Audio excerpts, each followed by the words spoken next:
Il ne peut s'empêcher de penser à la souffrance au moment même où les siens le proclament Messie. Mais vous, qui dites-vous que je suis? Pierre répondit, tu es le Christ. Marc 8, verset 29. Mais cette messianité, ce n'est pas ce qu'il pense. Il est l'homme des douleurs annoncé par Isaïe. Et il se sent isolé devant ce mystère que seul il peut comprendre avec sa mère. Pour les siens, c'est un scandale. Lui, il envisage froidement. Il connaît toutes les détresses par lesquelles il devra passer. Il voit toutes les humiliations, tous les écœurements à subir de la part des grands et la mort sur la croix.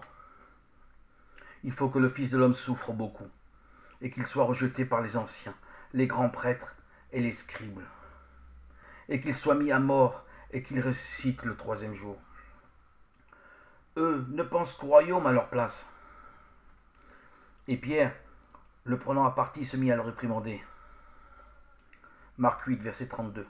Pour Pierre, ces sombres prédictions ne sont qu'un moment de cafard, idée noire du maître dont il faut le détourner. Il faut le rendre raisonnable.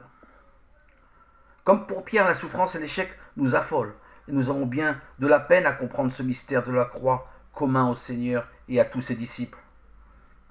Nous devons réaliser cette unité de vue et de vie entre lui et nous.